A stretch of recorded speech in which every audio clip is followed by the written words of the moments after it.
El Madrid debe fichar un 9 o si no, confiar en la cantera. Ahora os lo explico. Vuelvo a explicar también lo de Radio Marca, que hay algunos que no estéis de acuerdo con la respuesta que os di.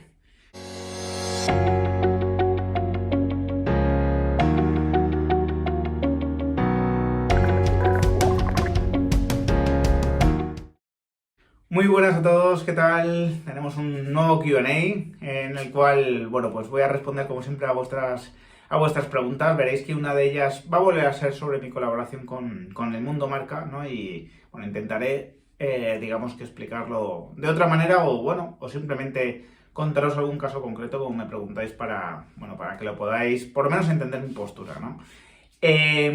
Bueno, lo que siempre os digo, ¿no? Muchas gracias por apoyar tanto el canal. Lo cierto es que está siendo increíble, ¿no? Porque están siendo días más complicados sobre el papel al no haber fútbol del Real Madrid y sin embargo seguís apoyando muchísimo, tanto aquí en YouTube como en el canal de Twitch, que ya sabéis que tengo abierto, Ramón Álvarez de Mon Oficial, y que podéis seguir todos, que ya somos casi 5.000 por ahí. Sin más, voy a ponerme con vuestras preguntas. La primera pregunta es muy personal y viene a ser, básicamente, si yo he jugado o no he jugado al fútbol y en qué posición jugaba, y qué características, ¿no? Virtudes, defectos tenía. Bueno, yo he jugado al fútbol hasta los 23 años, que me lesioné, me rompí el peroné y los ligamentos del tobillo y después tuve una serie de complicaciones que me hicieron abandonar el fútbol, ¿no? Y dedicarme pues más tiempo a otros deportes.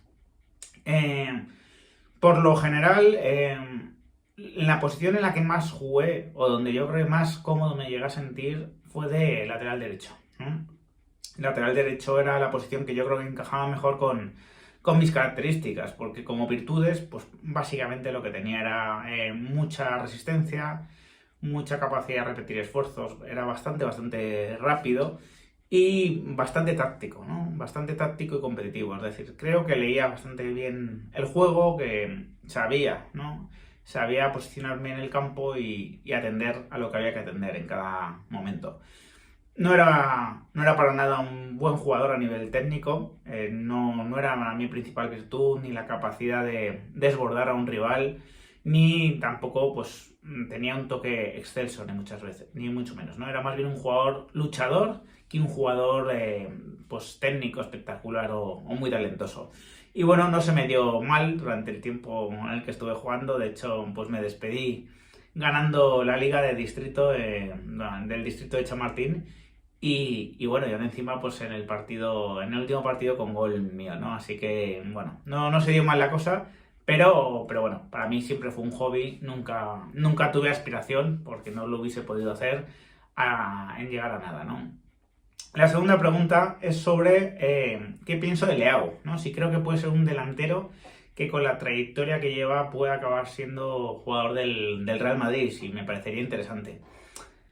Bueno, os voy a poner digamos que un mapa de calor, ¿no? de Leao, y vais a ver cómo él normalmente ha actuado por la izquierda, ¿no? En el ataque, pero por la izquierda. Y ahí coincide mucho, como os digo muchas veces, con la posición de Vinicius, ¿no? Es una posición que el Real Madrid tiene muy bien cubierta para muchos años y que realmente no es prioritario reforzar. Si Leao acaba derivando a un delantero centro, un delantero con gol, y que actúe sobre todo por el centro, bueno, creo que podría tener más oportunidades, aunque ya sabéis que el Madrid pues tiene grandes planes de cara a 2024 para esa posición. Pero un jugador que actúe por la izquierda creo que en el Real Madrid no va a ser prioritario. Y más si, como en el caso de Leao, está tan revalorizado ya ese jugador que te van a pedir en el Milán 100 millones y casi te tienes que dar con un canto en los dientes. Así que no termino de ver las posibilidades de ese fichaje, no lo veo para nada probable. Creo que hubiese sido un fichaje más probable pues hace un año, 2 años, cuando todavía no había explotado, pero una vez que ya el mercado ha reconocido en Leao uno de los grandes proyectos, veo muy difícil que el Madrid se vaya a fijar de verdad en él como un objetivo a fichar. Así que, bueno, esa es un poco la opinión que tengo sobre Leao, ¿no? La tercera pregunta es sobre si nos vendría bien un extremo derecho estilo Gnabry en el Real Madrid. Me gusta lo de estilo Gnabry porque el propio Gnabry ya no es un objetivo para nadie, ¿no? Que sea consciente de que ha renovado con el Bayern de Múnich y que por lo tanto, bueno, pues se ha situado ya fuera del alcance de un equipo que lo quisiese fichar, pues, o libre o a un gran precio. Ya no existe esa posibilidad. Y si decimos extremo derecho estilo Gnabry, nos estamos refiriendo a un jugador de 26-27 años en la madurez ya de su carrera, con un techo más o menos conocido y con un gran rendimiento, ¿no? Como es el caso de Gnabry. Yo creo que el Madrid, como sabéis, se suele fijar en otro tipo de jugadores. Se suele fijar en jugadores cuyo techo todavía no es conocido, cuyo techo está por descubrir, que son más jóvenes, menos contrastados que Gnabry, menos rendimiento, digamos, actual que Gnabry, pero quizás más potencial que Gnabry, ¿no? Y no quiero que esto parezca ni mucho menos un desprecio a Gnabry, que me parece un gran jugador, seguramente titular con Alemania, y de verdad un jugador que me gusta mucho, con mucha capacidad de llegar al gol, y me habría parecido un gran refuerzo este mismo año, ¿no? Creo que habría complementado muy bien la plantilla, pero no es ese el estilo de fichaje que hace el Madrid, como lo sabéis, y sí que coincido que el Madrid, el puesto de arriba, un puesto de arriba que claramente tiene que reforzar es el extremo derecho. Rodrigo poco a poco está derivando en un jugador que actúa más por el centro, y de hecho el propio jugador lo manifiesta, que a él le encanta ser un 10. Rodrigo, idealmente, si no actuase por el centro, preferiría actuar por la izquierda. Y bueno, aunque en la derecha lo ha hecho realmente bien y es un jugador que te cubre siempre, ¿no? Y que te cumple, vamos, más que de sobra, no es su posición ideal. Yo creo que para esa posición, pues el Madrid necesita un jugador zurdo, con la posibilidad de desbordar, de buscar el tiro por dentro, un jugador que sea explosivo, que sea talentoso y que tenga capacidad de llegar al gol. Asensio podría haber sido eso, pero creo que Asensio se queda un escalón por debajo de lo que necesita el Madrid para un titular por ese lado. Y además Asensio también le estamos viendo cada vez irse más hacia el centro. Así que me parece una posición a reforzar, una posición a vigilar en el mercado. Me gusta mucho Bukayo Saka, por ejemplo. Hay otros jugadores que pueden actuar por ese lado, pero no será un Gnabry, yo creo. Será un jugador seguramente más joven que Gnabry, con menos rendimiento actualmente que Gnabry, pero con más potencial que Gnabry, ¿no? Lo cual no quiere decir que acabe siendo mejor. Eso nunca se sabe, ¿no? Por supuesto. La cuarta pregunta es sobre Taki Kubo, cómo estoy viendo su evolución. Pues Kubo está haciendo una muy buena temporada con la Real Sociedad, una Real Sociedad que marcha arriba y que está teniendo en Kubo pues uno de esos jugadores importantes en la temporada. Está actuando por la derecha, metiéndose hacia el centro. Precisamente hablábamos antes de esa posición que falta por cubrir en el Madrid. Ojalá Kubo sea una posibilidad en el futuro. Creo que le queda, o sea, con Kubo lo que hay que darle es un poco de tiempo, un poco de espacio. Hay que ver esa evolución, que sea constante, que no se estanque, que vaya exigiéndose más el jugador. Me parece fundamental en ese sentido. Ya no solo que juegue bien, porque jugar bien juega bien, sino que sea más dañino para el rival, que produzca más goles. Esta temporada la ha comenzado haciendo goles, pero creo que tiene bastante margen de crecimiento por ahí. Hubo uno que le anularon, por cierto, un auténtico golazo, pero creo que tiene que contribuir más. Creo que tiene que ser un jugador que aspire en un equipo como la Real Sociedad a acercarse a la decena de goles en la temporada, ¿no? Una decena de goles, una decena de asistencias, a ser un jugador por lo menos de 10-10. Creo que ahí dará el siguiente paso, y soy de la teoría de que los grandes, de los jugadores muy talentosos, como es el caso de Kubo, de los jugadores con mucha técnica individual, suelen mejorar cuando están rodeados por compañeros de la misma condición. Es decir, Kubo lo tiene más fácil en la Real Sociedad que en el Mallorca, y creo que si demuestra nivel también tendrá más fácil triunfar en el Real Madrid que en la Real Sociedad. Básicamente porque tendrá mejores compañeros, mejores paredes, más situaciones de uno contra uno, cerca del área, y eso pues al jugador tan talentoso lo suele agradecer, ¿no? La quinta pregunta es sobre lo de Radiomarca, esa colaboración mía, ¿no? Ha habido opiniones en todos los sentidos, ¿no? Gente que lo entendéis, gente que no entendéis que colabore con Marca. Y me habéis preguntado por una situación también en concreto, ¿no? Fue la agresión de Fali a Rodrigo, que cómo la viví yo, cómo lo conté y qué ocurrió, si reclamé más repeticiones. Bueno, os cuento, paso a contaros primero, ¿no? Cómo viví esa situación y después os cuento cuál es mi posicionamiento de nuevo, ¿no? Yo estaba comentando el partido en Radio Marca, en la cabina del Santiago Bernabéu, y lo que tenemos arriba es un monitor que no coincide exactamente con la realización de televisión, sino que es como una especie de realización propia. O al menos eso entiendo yo, ¿no? Eso es lo que yo entiendo. Insisto, a lo mejor me decís, no, eso coincide con la realización que se da también en la casa de cada uno. El caso es que yo, digamos que mi punto de partida es que esa es una realización propia del estadio, ¿no? Bueno, el caso es que yo veo caer a Rodrigo y, bueno, pues creo que lo que comento en ese momento, oye, ahí ha pasado algo o ha debido pasar algo porque ha caído a plomo Rodrigo. Pero honestamente no he visto una agresión en directo. El balón estaba en otro lado. Simplemente veo que era Rodrigo y veo una reacción instantánea de Vinicius yendo a por Fali que a mí me hace pensar que ahí ha pasado algo, ¿no? Que a Rodrigo le han dado efectivamente. Miro al monitor y veo una imagen desde lejos del golpe que, bueno, pues me da a entender de alguna manera de que haya habido una agresión, aunque como recordáis, esa primera imagen que salió no era excesivamente nítida, no era tan fácil.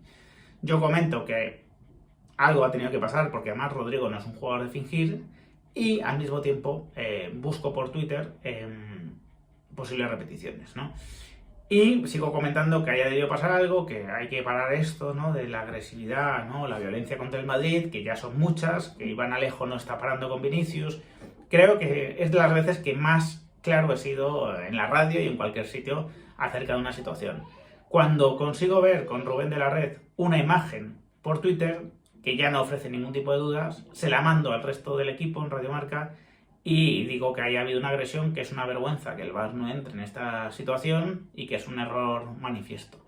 Y tengo que decir que Rubén de la Red mantiene lo mismo y que la mayoría de la gente en la retransmisión comenta que eso es una agresión y que bueno, pues que no puede ser, ¿no? Lo que no comento es lo de la repetición por parte de la televisión porque no soy consciente de si lo están repitiendo por televisión o no lo están repitiendo. Yo estoy en el campo y no soy consciente de si eso está ocurriendo o no está ocurriendo, ¿no? Pero todo lo demás sí. En cuanto a lo de Marca, insisto, más allá de que sea antimadridista o madridista, ¿vale? Ya os daba yo mi opinión sobre que a Marca le interesa que le vayan bien las cosas al Madrid porque vende más, ni siquiera porque sean madridistas. Y yo no digo que sean madridistas, digo que ellos yo creo que venden más cuando al Madrid le van bien las cosas. Es verdad que cuando le van muy mal las cosas al Madrid también venden, porque hablar del Madrid en general vende.